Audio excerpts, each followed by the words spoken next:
Hello, everyone, and welcome to this week's episode of VNture Podcast, brought to you by your regular hosts, Taros, that's me, and MR.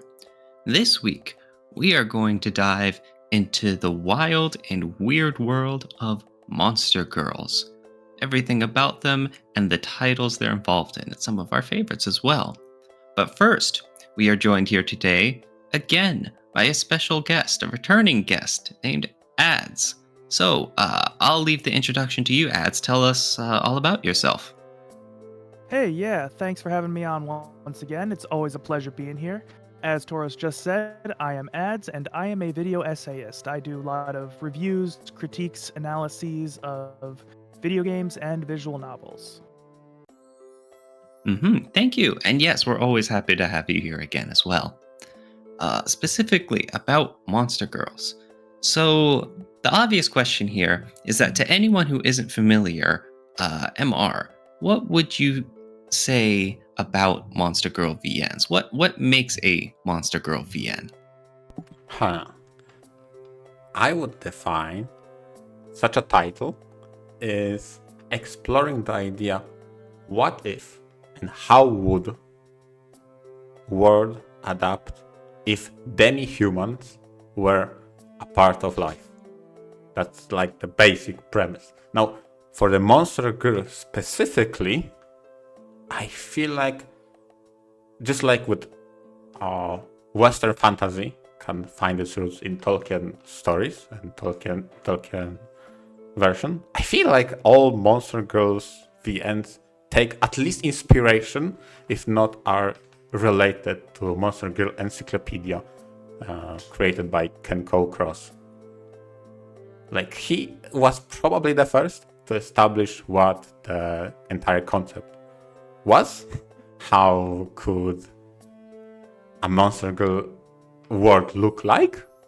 And from there, I think the most popular, I would say somewhat of a mainstream title was the anime, Monmusu, Daily Life with a Monster Girl.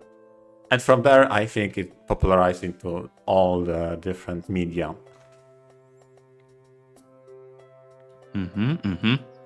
Because on the one hand, it seems like a ridiculous concept. Oh, yeah. It's you take these like usually Western mythological creatures, such as the harpy or nine-tailed fox, and then you make them into cute anime girl character designs. And so they're in a weird space between being a human and still having their beastly characteristics. But it's a surprisingly popular trend, and very much popularized by some titles. You've read a few of them, right, Adze? I have, yes. Most recently, I played the indie JRPG Monster Girl 1000, although I've read a couple others besides. But generally, what do you think of the Monster Girl genre? I guess you could say the whole trope, the whole character designs. How would you best describe it, by the way? Yeah, I don't know. I like Monster Girls in general. I think they offer a very unique way of looking at things. There's kind of a story dynamic that you don't usually get with other genres typically, even if you can even call it a genre more than like a trope. But Monster Girls, I think the thing that interests me about them is that you have these different species that are entirely unlike humans, but also are kind of like humans, that they can exist on a similar social level. But because of the biological differences, everything is up in the air as far as how the societies interact with one another. I feel for me, one of the most intriguing aspects of a Monster Girl title will be the problem that the Monster Girls present for the world. So, for example, in the Monster Girl 1000 that you mentioned, that you made a video about, you said specifically how the hierarchical structure of world changed to adapt to the fact that there's way more monster girls and females in general than males? And how would that affect the entire world? That's one of the examples. In Monster Girl Quest, for example, the idea was about the power disbalance of how monster girls are way more powerful than regular human. And in a title such as Princess X, the idea was how weird it is for monster girls to not understand lies. So every single one of those titles presented a problem that they introduce and how the world warps around it and the entire concept. I'm not surprised that you really like the whole world building part of Monster Girls. Yeah. Maybe that's why I like to read them. Okay. Okay.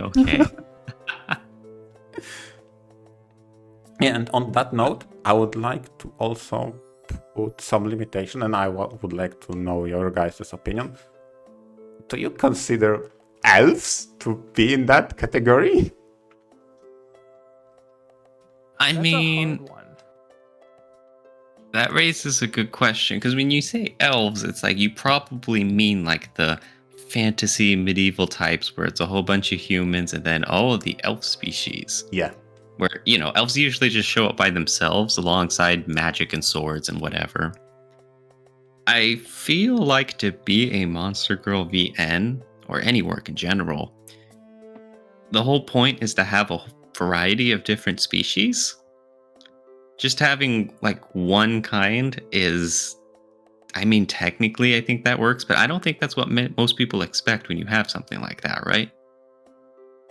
I would. You don't just have like one main heroine who's like the Lamia. Yeah. And that's a whole bunch of other normal characters. It's like you also have the whole wide cast of their own quirks as well. Fair enough. So I'll expand my question to say that you have the variety, you have different races, and would you include elves as part of that? I see.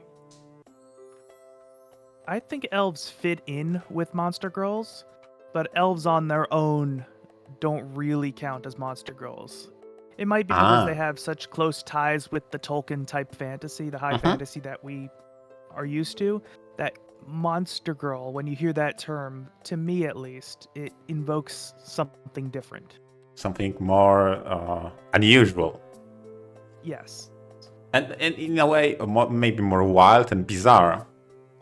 Because the examples that Taurus brought at the start, he mentioned historical, mythological beings, but that not necessarily is the case.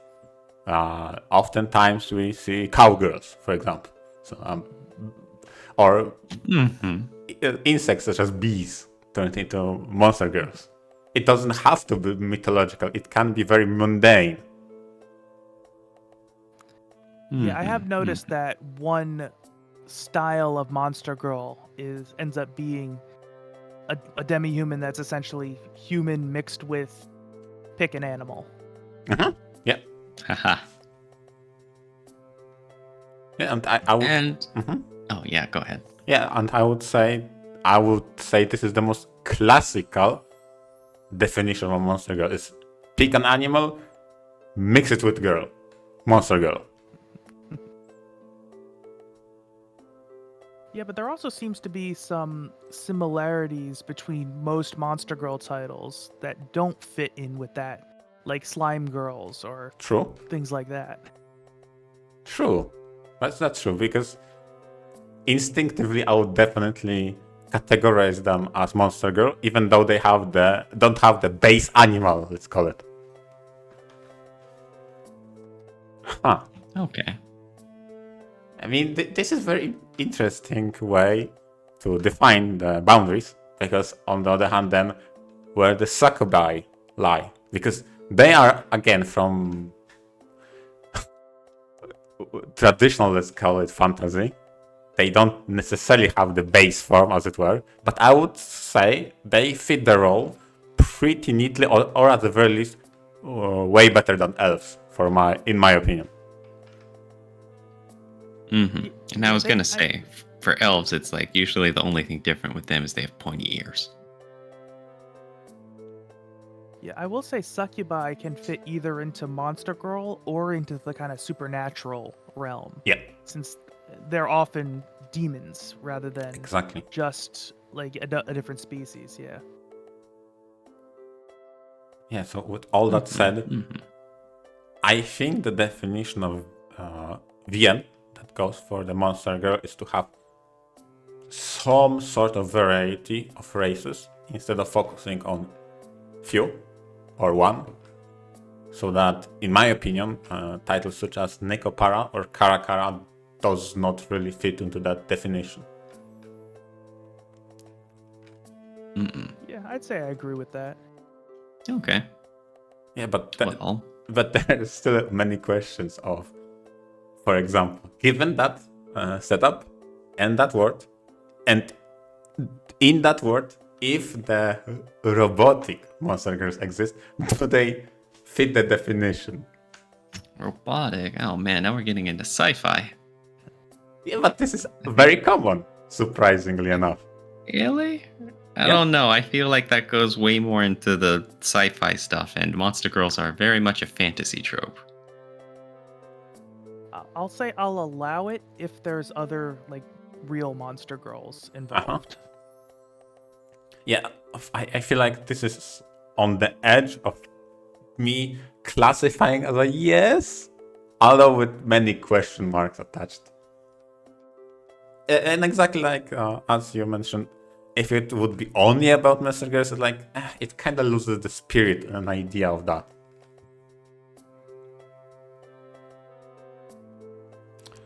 And a good example, and probably the most popular title we prepared for this discussion, is the Monster Girl Quest.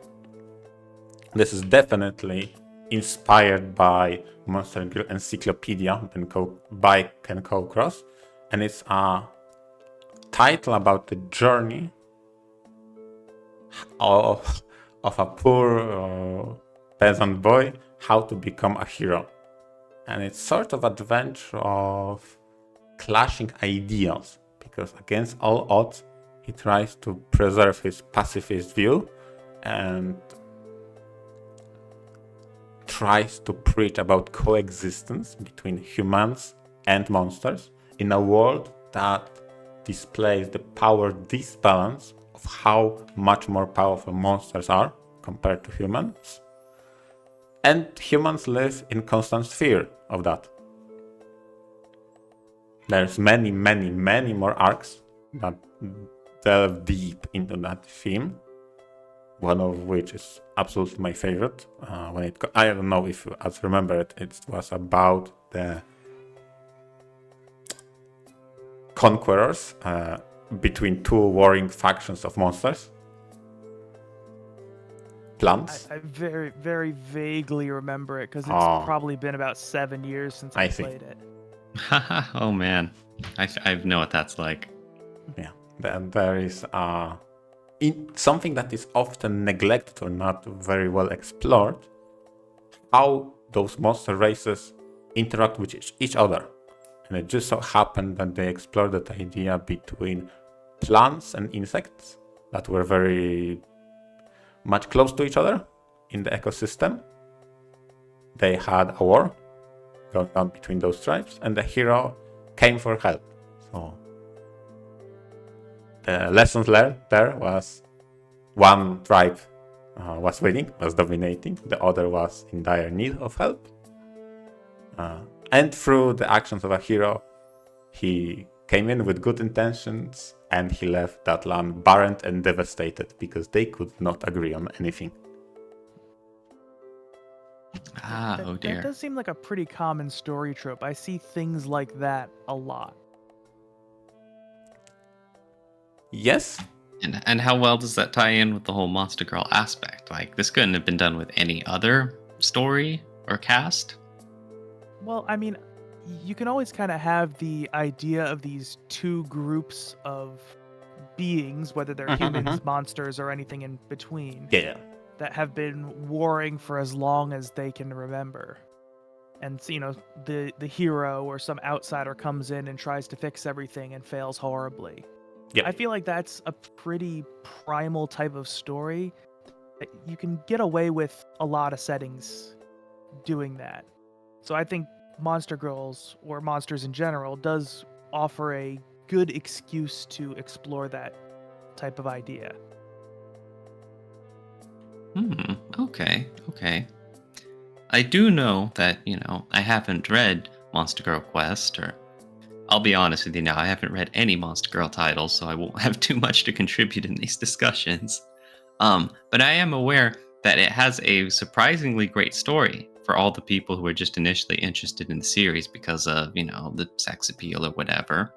But the story has a lot of interesting plot beats and developments, right? And again, ideally without going into spoilers, how well does that tie into the whole Monster Girl setting? I would say the whole Monster Girl thing in Monster Girl Quest is pretty central to just about everything. And I mean, there are spoiler reasons for that, but there's also the fact that one of the core bits of world building they had is that the Monster Girls are only girls. They need men to reproduce, human men. So there was always a bit of a power balance issue there. And there was also a religious component where the religion of the humans made them fairly prejudicial towards the monsters. So a lot of times the monsters, if they wanted men, they would kind of have to kidnap them. So that drove conflict there. So the monstery elements, and even the hero, his whole thing is to go on a quest against the monsters. Yeah. Every piece of conflict is kind of driven by the Monster Girl nature of the world. And funny that, since you breached the religious aspect of how religion bred the anonymity between those two races of humans and monsters, the farther away from the, let's say, religious center the protag traveled, the more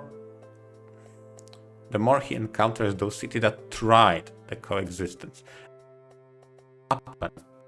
Because the fear never subsidized truly in hearts of humans, due to the fact that in this world it was portrayed how much more powerful monsters are to humans, to such an extent that it was humans that terrorized monsters, not the other way around, by forming terrorist organizations in cities that tried their best to cohabitate and coexist.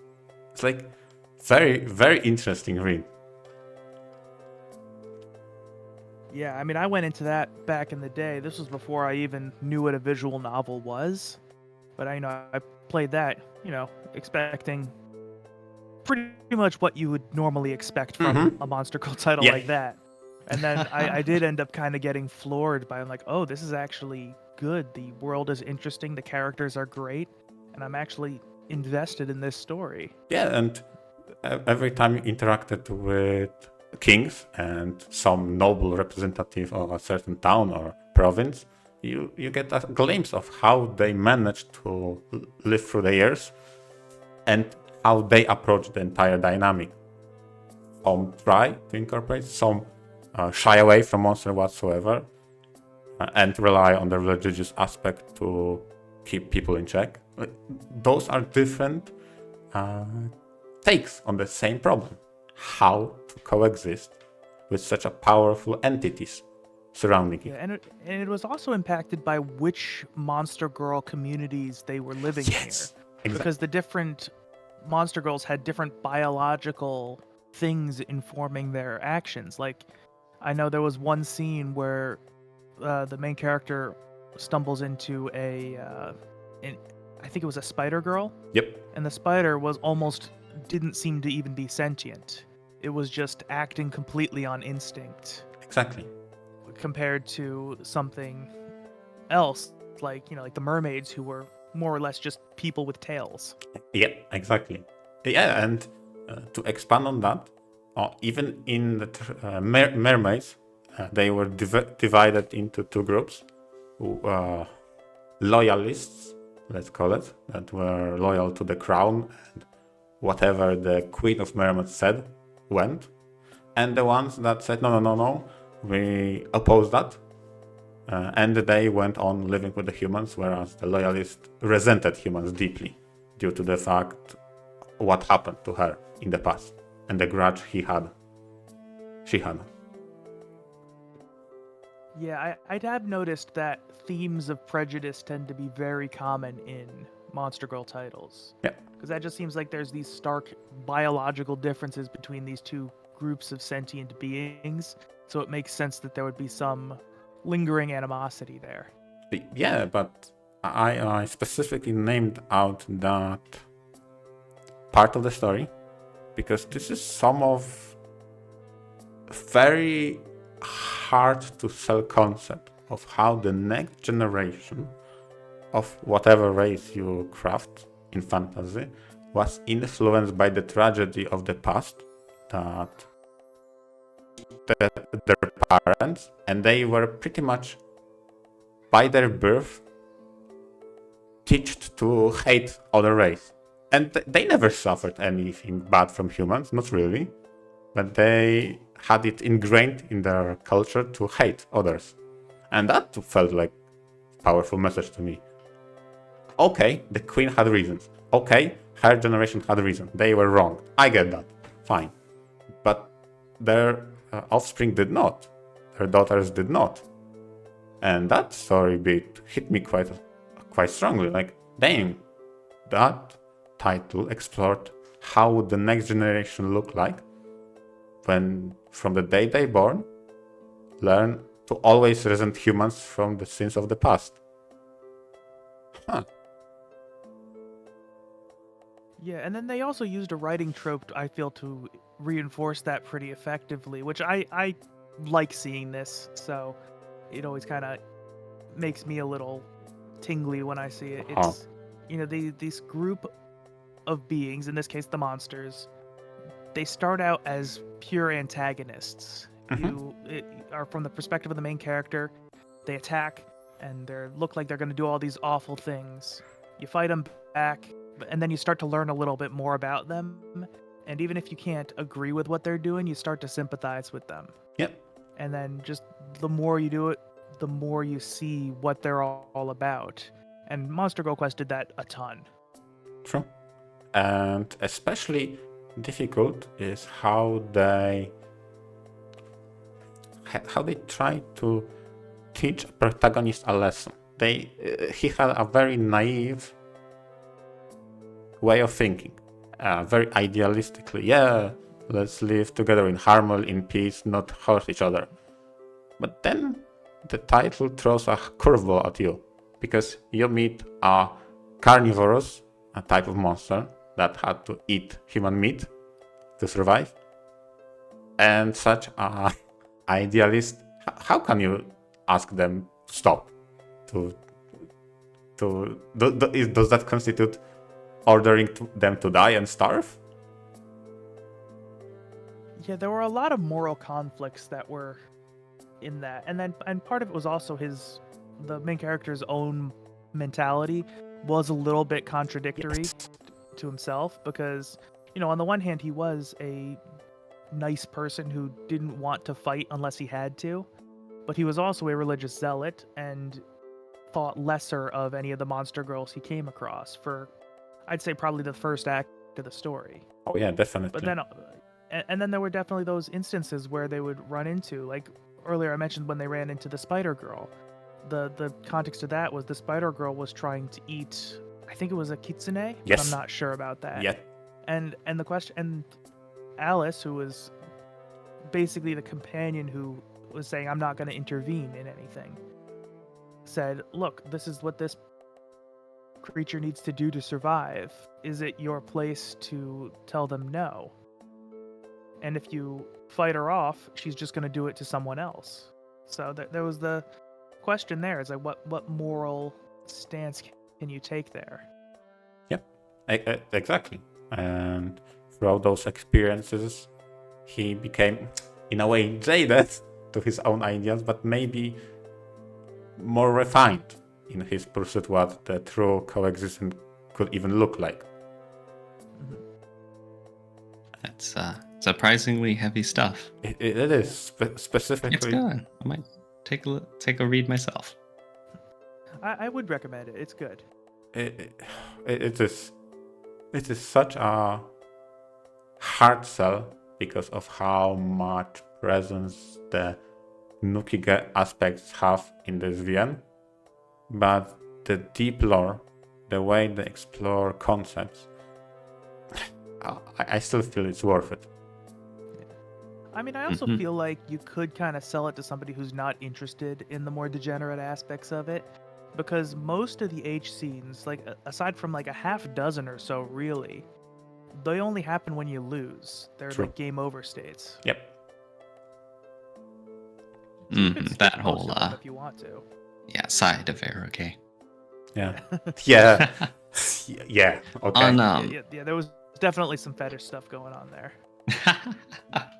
But with that said about Monster Girl Quest, there's another Monster Girl title that you wanted to talk to us about, Adze, right? Yeah. Recently, I played through Monster Girl 1000, and that one was another one that I didn't go in expecting very much from, but was very pleasantly surprised. Yeah, now this one is definitely not as popular as Monster Girl Quest. This is a pretty much the polar opposite, right? And more of an indie Western title. Can you tell us Yeah. more about that? Yeah, so it's a Western JRPG made in RPG Maker. And Ooh. the developer has some experience with the indie adult gaming scene, so I mean they have a bit of a following. But this is a title that until I just happened to see it on a forum somewhere, I had never heard of it. And the only reason I even clicked it is because the art looked good, so I'm interested in trying it out. And so I played the game and found that the writing was very, very good. There was a lot of interesting world building stuff, which you guys know I like. Great characters and a surprisingly really good gameplay system too. Ooh, okay. Now, for some people, gameplay is a huge deal breaker for their visual novels. They say, when I read a VN, I want to read, and when I play a video game, I want to play a video game. Do you how good would you say the gameplay side of things is for the people who aren't all that open to gameplay? Is it enough to like overcome it, or is it just more it's nice and it's enjoyable for the people who are okay with it, or is it like, oh, just don't even bother, this won't change anyone's mind? I would say it largely depends on how much you like turn-based JRPGs, although there is a way to set the difficulty to where combat is essentially a formality. But the JRPG system gets very deep and complex once you get like really deep into the game. So it really depends on how much you like that kind of thing. And if that's the kind of thing that breaks your brain, you hate it, you're probably not going to like this game very much. If you do turn the difficulty all the way down, it's still going to kind of break up the pacing a bit. But if you like that stuff, it's great. Turn-based RPG. Okay. Yes.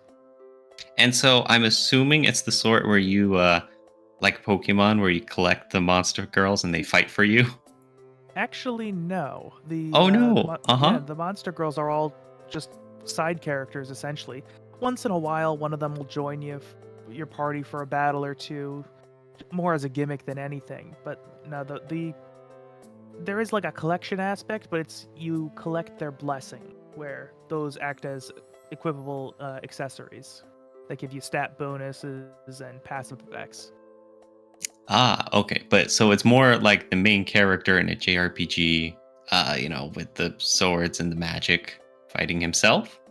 It's the main party of three. There's the main Got character it. Dante, who's the warrior. There's the elf Bessie, who's the ranger, and the demon Ray, who is the mage. Mm-hmm. And you mentioned you really like the writing side of things. I did. Okay. I mean, the core gimmick of it is that the world, it has monsters and humans. Same kind of thing as Monster Girl Quest, where the monsters need male humans to reproduce.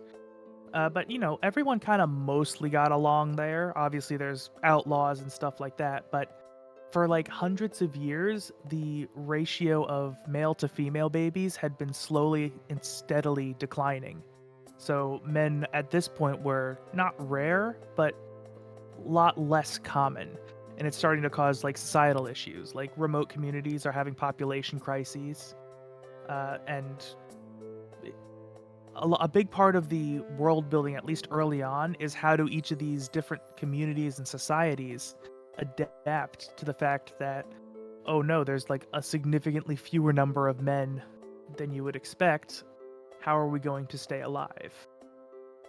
And then there's other stuff that kind of complicates things that I don't want to go too into because it could be spoilery. But yeah, it was all very interesting and engrossing. Very cool. About how long is it? VNDB says it's about 40 hours long. I wouldn't say 40 it was hours. quite that long, but I would say around 30 sounds about right. I think that's about how long it took me. 30. Oh my goodness. Okay. It is pretty rare to see, Western projects go that long. Well, I mean the episodic ones like Patreon, they go on for a while to milk people out. But but having that much content and like you said, with good writing throughout, that's very interesting. Yeah, there was a bit of hiccups early on. I mean this one was one that was done on Patreon, so I'm pretty sure it was released build by build. So the early parts, you could kind of tell that the writer wasn't quite sure where they wanted to go with it, but once it kind of solidified, then it was pretty straight shot all the way to the end. All right. I definitely remember in the video that you made about this game that one defining factor that made it a bit different from Monster Girl Quest was the rarity of males, because Monster Girl Quest treated them like they are in abundance, while here they are in decline, right? And yes, the moment I heard that and how you elaborated on that, how the world had to acquiesce and adapt to such situation. Oh, but on the other hand, while this is intriguing, when I hear the words RPG Maker, it's always a warning sign. How was your experience with the RPG Maker games so far? For the most part, RPG Maker games are not very good. Yeah. And it's not the fault of the engine itself, really. It's just because it's very easy to put something out. Like, you don't really need much knowledge or experience to make something that functions, which is not the case in even like a Ren'Py engine or something like that. You do need some programming knowledge to make that work. RPG Maker, you really don't.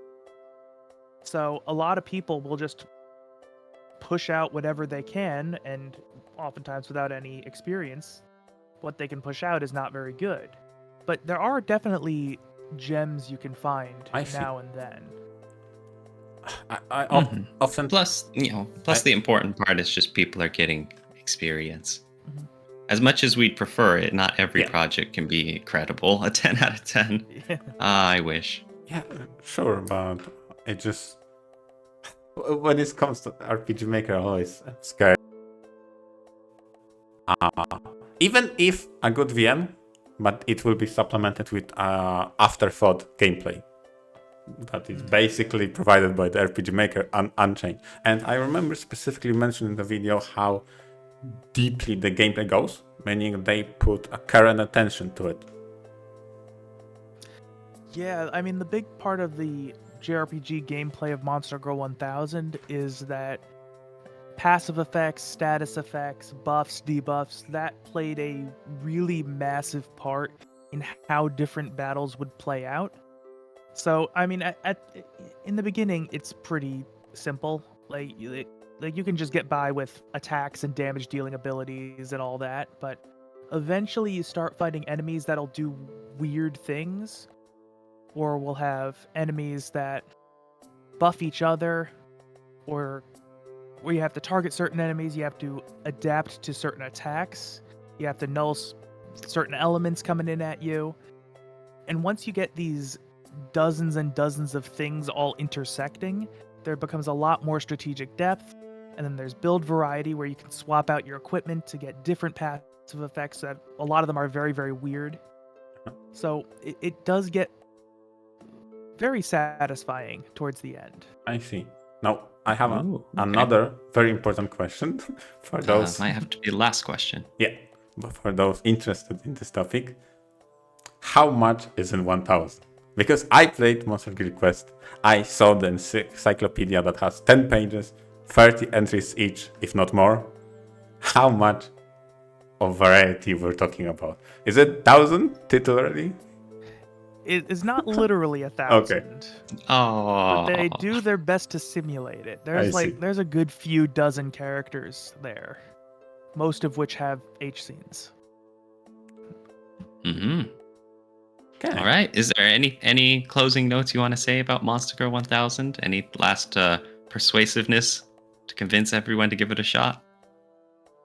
I'll say it's also really, really funny. One of the scenes involves one of the side quests. You go into a beach to fight a crab mafia that steals women's panties. It's pretty great. Okay. Nice. Oh dear. All right. Then on that note, I think that's the perfect wild way to end a Monster Girl video. Thank you everyone for listening, and of course, thank you for coming back on as a guest, Adze. Always a pleasure. Yeah. Thank you, everyone. See you next week.